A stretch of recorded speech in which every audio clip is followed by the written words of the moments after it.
इस कहानी की शुरुआत होती है सन 1962 से, जहां पर हमें इटालियन ओशियन में एक शिप को दिखाया जाता है जिसका नाम MS एंटोनिया ग्रेजा है। इस शिप के डांस रूम में सभी पैसेंजर्स डांस कर रहे होते हैं और तभी हमें एक हाथ को दिखाया जाता है जो एक लीवर को ऊपर उठाता है। लीवर के ऊपर उठते एक वायर से सब के सब लोग मारे जाते हैं जो डांस कर रहे होते हैं। एक बच्ची जिसका नाम केटी है वो बच जाती है क्योंकि उसकी हाइट कम है और वायर उसके ऊपर से गया होता है। ये सारा मंजर देखने के बाद वो जोर से चिल्लाती है। इसके बाद क्या हुआ कभी किसी को कुछ पता नहीं चला और अब 40 साल बीत चुके हैं, जहां पर हमें एक साल्वेज क्रू को दिखाया जाता है जिसके कैप्टन का नाम शैन मर्फी है। ये एक शिप को बचाकर किनारे तक लाते हैं। शाम को इस सब अपनी जीत की पार्टी मना रहे होते हैं। तभी एक आदमी जिसका नाम जैक फरमैन है इनके पास आता है। वो कहता है कि मैं एक वेदर सर्विस पायलट हूँ। आज से 40 साल पहले एक एंटोनियो ग्रेजा नाम का शिप समंदर में कहीं खो गया था और जहाँ तक मुझे पता है वो बेरिंग सी के अंदर है। उसके अंदर खजाना है। अगर हम उसे ढूंढ ले तो सब के सब बहुत अमीर हो सकते हैं। और अब ये पूरा का पूरा क्रू जैक का साथ देने के लिए तैयार हो जाता है। अगले दिन शॉन मर्फी और उसका पूरा का पूरा क्रू उस तरफ निकल पड़ता है जहां पर एंटोनियो ग्रेजा शिप है जो 1962 में गायब हो गया था और आज तक वो शिप नहीं मिला। उस जगह पहुंचने के बाद ये देखते हैं कि वहां पर कोई भी शिप नहीं है। सब के सब डिसअपॉइंट हो जाते हैं और तभी इनके स्टीमर के सामने एक बहुत बड़ा शिप आ जाता है। ये वही शिप है जो 1962 में गायब हो गया था, जिसकी तलाश में सब के सब यहाँ पर आए हैं। शॉन का एक साथी जिसका नाम ग्रीर है, साथ ही जैक जो सबको यहाँ पर लेकर आया है। ये दोनों के दोनों स्टीमर में रुकते हैं जबकि शॉन अपने सभी साथियों के साथ शिप के अंदर चला जाता है, जहां पर बहुत ही अजीब आवाज आ रही होती है। ये सब के सब उस आवाज का पीछा करते हैं और देखते हैं कि क्लॉक का पेंडुलम आज भी हिल रहा है। जैसे ये क्लॉक के और नजदीक जाते हैं पेंडुलम हिलना बंद हो जाता है और अब इनमें से एक पेंडुलम को हाथ लगाने वाला होता है कि बहुत जोर से आवाज आती है जिससे सब के सब डर जाते हैं। वहीं पास टेबल में स्क्रैबल पड़ा होता है जिसके वर्ड्स अपने आप ही बदल जाते हैं और उसमें लिखा हुआ आता है वेलकम। अब ये सब के सब और आगे बढ़ते हैं और तभी इनके एक साथी के नीचे से फ्लोर टूट जाता है। वो नीचे गिरने वाला होता है कि मॉरिन उसे पकड़ लेती है और जब वो उसे पकड़ती है तो वहां पर उसे एक बच्ची दिखती है। ये वही बच्ची है जो आज से 40 साल पहले यानी कि सन 1962 में शिप में अकेली बची थी और जो बहुत जोर से चिल्लाई थी। लेकिन आज भी इसकी उम्र उतनी है, जिसका मतलब ये है कि ये उस बच्ची की आत्मा है। मॉरिन उस बच्ची को देखती है लेकिन अगले पल वो बच्ची गायब हो जाती है। यहाँ पर मॉरिन को कुछ समझ नहीं आता कि जो उसने देखा था वो सच था या फिर उसके दिमाग का भ्रम था। मॉरिन अपने उस साथी को ऊपर खींच लेती है। इसके बाद ये केबिन में जाते हैं जहाँ पर ये देखते हैं कि एक वॉच है और ये वॉच आज की है, जबकि ये शिप सन 1962 में पूरी तरह से गायब हो गया था। उस वक्त में इस तरह की वॉचेस नहीं होती थी। इनका जो कैप्टन होता है शॉन, वो कहता है हो सकता है कि हमसे पहले भी यहाँ पर कोई आया हो और उसी की ये वॉच होगी।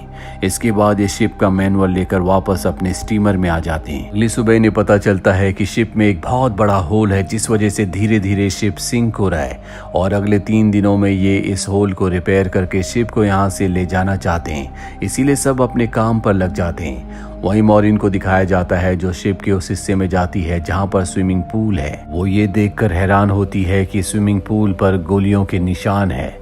अब वो स्विमिंग पूल से जब ऊपर की तरफ आ रही होती है एक बार फिर से उसे वही बच्ची दिखती है, जिससे डर कर वो वहीं स्विमिंग पूल में गिर जाती है। उसका सर स्विमिंग पूल के बेस से टकराता और खून निकलना शुरू हो जाता है, पर स्विमिंग पूल उसके खून को एब्जॉर्ब कर लेता है। वो एक बार फिर से ऊपर देखती है जहां पर वो बच्ची थी, पर अब वहां पर जेक होता है। जेक उसे ऊपर खींच लेता है और इन दोनों के यहाँ से जाने के बाद स्विमिंग पूल पूरी तरह से खून से भर जाता है। अब जेक और मॉरिन यहाँ से आगे बढ़ते हैं। मॉरिन एक दरवाजे को खोलती है जहाँ से बहुत सारा पानी निकलता है।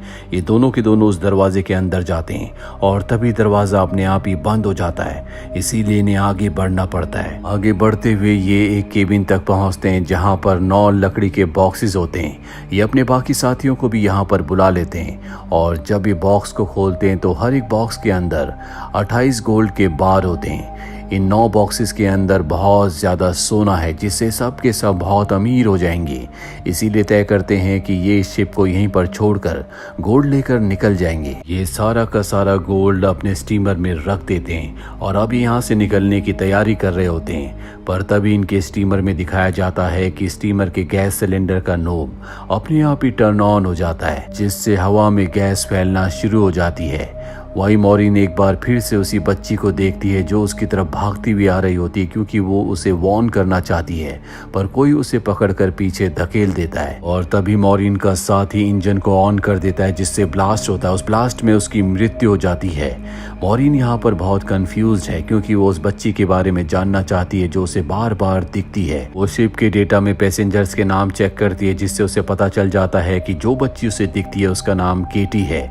वो केटी के रूम तक पहुंच जाती है जहां पर उसे केटी का स्केलेटन मिलता है। वो समझ जाती है कि अब तक जिस लड़की को देख रही थी वो उसी केटी की आत्मा है। वही हमेशा उनको दिखाया जाता है जो कैप्टन के रूम में बैठा होता है और तभी उसके सामने इसी शिप के कैप्टन की आत्मा आ जाती है जो उसे ग्लास में अल्कोहल डालकर पीने के लिए देती है। साथ ही वो उसे एक फोटो देता है जिसमें एक शिप होता है जिसका नाम लॉरेली है। कैप्टन बताता है कि आज से कई साल पहले यानी कि सन 1962 में हमने इस शिप को रेस्क्यू किया था। इसी शिप के अंदर वो सोना था जो हम अपने शिप एंटोनिया ग्रेजा के अंदर ले आए, लेकिन इसके ठीक 2 दिनों के बाद हमारा शिप हमेशा के लिए गायब हो गया। इसके बाद कैप्टन की आत्मा शॉन मर्फी को एक और फोटो दिखाती है और जब शॉन मर्फी उस फोटो को देखता है तो उसके चेहरे का रंग उड़ जाता है। वही मॉरिन को दिखाया जाता है जो उसी बच्ची की आत्मा के साथ बैठी होती है। उस बच्ची की आत्मा बताती है कि इस शिप के अंदर बहुत सारे लोगों की आत्मा कैद है और जो ये सब कुछ कर रहा है उसे बहुत सारी आत्माओं की जरूरत है और जब उसका काम पूरा हो जाएगा तभी हम अपनी आत्माओं की दुनिया में जा सकती है, यानी कि इन सब सोल्स को तभी मुक्ति मिलेगी। वहीं दूसरी तरफ इनके एक और साथी को दिखाया जाता है जो उस जगह पहुंच जाता है जहां पर आज से कई साल पहले पार्टी चल रही थी और अचानक से सारा का सारा माहौल उसी तरह से हो जाता है जैसे 1962 में था। वहां पर उस सिंगर भी थी जिसके गाने पर सब गाना गा रहे थे और तभी इसे ट्रैप करके मार दिया जाता है, यानी कि इनके 2 लोग मारे जा चुके हैं। इनके 2 और साथियों को दिखाया जाता है जिन्हें बहुत ही स्वादिष्ट खाना मिलता है। ये उस खाने को खा लेते हैं पर अगले पले देखते हैं कि वो खाना नहीं बल्कि कीड़े हैं, जिसके बाद उन्हें वॉमिट हो जाती है। वहीं हमें शॉन मर्फी को दिखाया जाता है जिसे बहुत कुछ पता चल चुका है, इसीलिए जल्द से जल्द वो शिप से निकलना चाहता है। वो मॉरिन को ढूंढ रहा होता है पर तभी उसके सामने उसका वही साथी आ जाता है जो ब्लास्ट में मारा गया था। दरअसल ये उसका घोस्ट है जो लगातार उसकी तरफ बढ़ रहा होता है। वही मॉरिन भी यहाँ से निकलना चाहती है, इसीलिए वो उस तरफ आ जाती है जहाँ पर शॉन मर्फी है। शॉन मर्फी को मॉरिन के चेहरे पर अपना वही साथी दिख रहा होता है जो अभी घोस्ट बनकर उसकी तरफ आ रहा था, इसीलिए वो मॉरिन के ऊपर हमला कर देता है पर मॉरिन उसके पैर को जख्मी कर देती है। हालांकि शॉन उसे मारने वाला होता है कि तभी जैक आकर उसके ऊपर हमला करके उसे बेहोश कर देता है। जैक वही आदमी है जो इन सब को यहाँ पर लेकर आया है। अब क्योंकि शॉन मर्फी ने मॉरिन के ऊपर हमला किया था इसीलिए ये उसे नीचे एक्वेरियम में बंद कर देते हैं। इनके बाकी 2 साथी भी आ जाते हैं। ये जल्द से जल्द इस शिप को रिपेयर करके यहाँ से निकलना चाहते हैं क्योंकि इनके पास इसके अलावा कोई भी ऑप्शन नहीं है। ये नीचे जाकर शिप को रिपेयर कर देते हैं। मॉरिन इसके बाद अपने एक साथी को ढूंढने के लिए जाती है, तभी उसके सामने उस बच्चे की एक बार फिर से आत्मा आ जाती है जो उसे दिखाती है कि उस आदमी की मृत्यु हो चुकी है। ये वही आदमी है जो उस पार्टी रूम में पहुंच गया था। दरअसल पार्टी रूम में पहुंचने के बाद जो वहां पर सिंगर थी उसकी आत्मा ने उसे सेड्यूस किया था। वो उसके पीछे पीछे ऊपर गया और उसकी आत्मा ने उसे ऊपर से नीचे धक्का दे दिया और अब उस बच्ची की आत्मा मॉरिन को 1962 का पूरा वो दृश्य दिखाती है जब सब के सब शिप में मारे गए थे। सबको अलग अलग तरीके से मार दिया गया था जिसमें केटी भी थी। इसके बाद वो गैंग जो यहाँ पर गोल्ड के लिए आई थी वो गोल्ड तक पहुँच जाती है, लेकिन वो सिंगर जो उस रूम में गाना गा रही थी जहाँ पर सब लोग मारे गए थे वो इनमें से एक को सीड्यूस करती है और अपने जाल में फंसा लेती है, जिसके बाद वो आदमी अपने साथियों को मार देता है। पर उस सिंगर की आंखों में लालच होता है इसीलिए वो उस आदमी को मार देती है जिसने उसकी वजह से अपने साथियों को मारा था। सिंगर को लगता है कि अब सारा गोल्ड उसका हो चुका है क्योंकि शिप में उसके अलावा सभी लोग मारे जा चुके हैं। लेकिन तभी यहाँ पर वो आदमी आता है जो इस पूरे के पूरे प्लान का मास्टरमाइंड है, जो इस गोल्ड को हासिल करना चाहता है और वो एक हुक को इशारा करता है जिसके बाद उस हुक की वजह से सिंगर की भी मौत हो जाती है। और अब यहाँ पर वो बच्ची उसे उस आदमी का चेहरा दिखाती है, जिसे देखकर मॉरिन पूरी तरह से घबरा जाती है, क्योंकि ये आदमी और कोई नहीं बल्कि जेक है, वही आदमी जो इन सबको यहाँ पर सोना ढूंढने के लिए लाया है। मॉरिन समझ जाती है कि उसका साथी शॉन मर्फी वो पूरी तरह से बेगुनाह है। वो उसे बचाने के लिए एक्वेरियम की तरफ भागती है, लेकिन अब उसकी मृत्यु हो चुकी है।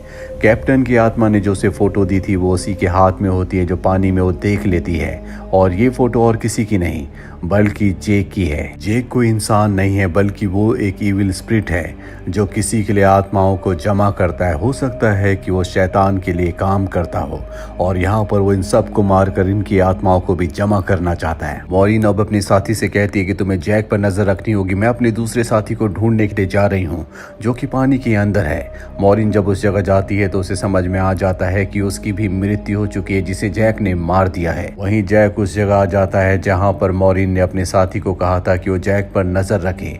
जैक और उसके बीच में आर्गुमेंट्स हो जाते हैं, इसीलिए मॉरिन का साथी जैक को गोली मार देता है। उसे लगता है कि वो मारा गया, इसीलिए वो वहां से चला जाता है। वहीं मॉरिन अब इस पूरे के पूरे शिप को ब्लास्ट करना चाहती है, इसीलिए वो हर जगह बॉम्ब फिट कर देती है। पर तभी उसके पास उसका वो साथी आ जाता है जिसने अभी अभी जैक को गोली मारी है। वो मॉरिन को कहता है कि हमें इस शिप को ब्लास्ट नहीं करना चाहिए, पर मॉरिन उसकी बात नहीं मानती। वो कहती है कि मैं इस शिप को ब्लास्ट करके ही रहूंगी, क्योंकि इस शिप में बहुत सारी आत्माएं कैद हैं और भी लोगों को इस शिप में ट्रैप करके लाया जाएगा, जिसके बाद उन्हें मार दिया जाएगा। और ट्रैप करने का एक ही जरिया है जो है गोल्ड। और तभी उसका साथी जैक के रूप में बदल जाता है, जिससे हम समझ जाते हैं कि जैक ने उस आदमी को भी मार दिया जिसने उसे गोली मारी थी। जैक उसे बताता है कि तुम्हारा और मेरा काम एक ही है। जिस तरह से तुम समंदर में फंसी हुई बोट्स को, शिप्स को जमा करती हो, उसी तरह से मैं सोल्स को जमा करता हूँ। पहले मैं भी इंसान था, लेकिन मैंने बहुत पाप किए थे, जिसके बदले मुझे काम दिया गया, और अब मैं सोल कलेक्टर हूँ, जिसके लिए मुझे शिप की जरूरत है। और मैं नहीं चाहता कि तुम इस शिप को ब्लास्ट करो। पर मॉरिन उसकी बात नहीं मानती, इसीलिए जैक उसके ऊपर हमला कर देता है। मॉरिन एरो से उसके पैर को जख्मी कर देती है और फिर उसी एरो से रिमोट पर निशाना लगाती है और खुद वो शिप से कूद जाती है, जिसके बाद शिप में एक बहुत बड़ा ब्लास्ट होता है और अब मॉरिन पानी के अंदर शिप के नीचे फंस चुकी है। पर तभी वहां पर उसी बच्ची की आत्मा आती है जो मॉरिन को ऊपर का रास्ता दिखाती है। मॉरिन बड़ी मुश्किल से ऊपर आ जाती है और वो देखती है कि शिप में जितनी भी सोल्स थी वो सब की सब आज़ाद हो चुकी हैं और वो सोल्स की दुनिया में जा रही हैं। जिन सोल्स में केटी की भी सोल है। दरअसल यहाँ पर जितनी भी सोल्स थी वो सब की सब जेक की गुलाम थी, क्योंकि मारने के बाद उसने हर किसी के हाथ में एक मोहर लगा दी थी। सिर्फ केटी की सोल उसकी गुलाम नहीं बन पाई, क्योंकि केटी की सोल पवित्र थी। इसीलिए केटी की सोल बार बार मॉरिन की मदद कर रही थी और अब केटी की सोल की वजह से मॉरिन ने सभी आत्माओं को आज़ाद कर दिया। मॉरिन अब एक बॉक्स के सहारे समंदर में तैरती रहती है और तभी वो एक शिप तक पहुंच जाती है, जो शिप उसे रेस्क्यू कर लेता है। जब उसे पोर्ट पर लाया जाता है तो वो अपनी एम्बुलेंस से देखती है कि जेक अब भी जिंदा है और शिप का जितना भी गोल्ड था वो उस गोल्ड को एक दूसरे शिप में ट्रांसफर कर रहा है, ताकि उस गोल्ड के लालच में वो और भी लोगों को मार सके, उनकी आत्माओं को कैद कर सके, जो कि उसका काम है। मॉरिन ये पूरा मंजर देखकर चीख पड़ती है और इसी के साथ ये फिल्म, ये कहानी यहीं पर खत्म हो जाती है। उम्मीद करते हैं कि ये कहानी आपको पसंद आई होगी।